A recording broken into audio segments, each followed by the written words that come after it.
घरे आज तैयारी करी खास्तार निमकी अल्प खर्च कम समय भितर तैयारी करें निमकी खाइबापी समस्त को पसंद आए चा सहित इवनिंग समय खाइबापी बहुत ही बढ़िया लगी था।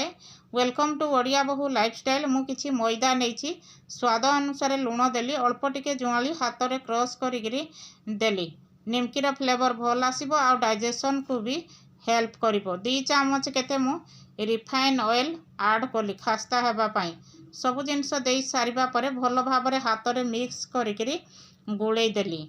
गुड़े सारा पर हाथ में मैदा को मुठा करी धरली पूरा मुठा हो जाऊँगी पूरा परफेक्ट बनी खास्ता। निमकी जदि ठीक प्रोसेस रे न करिवे ताहाले पूरा नरम पड़ जाए। एबे मैदारे मु अल्प अल्प पानी देकर मैदा को भल भाव चकटी देवी। चकटाटा अटा चकटा ठारू टिके टाइट रखी। एबे देखंतु पूरा अटा पूरा टाइट रे अछि आ ताकू कभर करदेवी 15 मिनट केते रेस्ट करबापी छाड़देवी। 15 मिनट पर पुणी मैदा को आउ थे भल भाव प्रेस करी भल भाव चिकन भाव पेशीदेली। आ गुला गुड़ाक रुटी गुला जी छोट छोट साइजर मु गुला करी प्रथमे रेडी करदेली। आ नॉर्मल रुटी पड़ी प्रथमे मु बेली देली। रुटी जी मोटा रखती से ही मु मोटा रखी।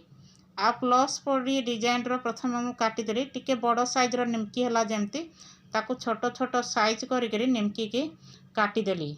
निमकी डिजाइन डिफरेंस अच्छी जार जोटा पसंद कटिंग करी मध्य काटी पारिबे।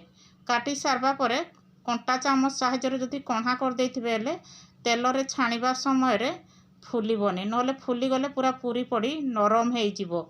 एबे देखंतु सबु निमकी की काटिगिरी प्रथमे प्लेट रे रेडी करी रखीदेले छाणीबा समय रे भी सुविधा हेबो। आ जदि जने की हेल्प करबा पई अछि हेले बहुत सुविधा हो जिवो।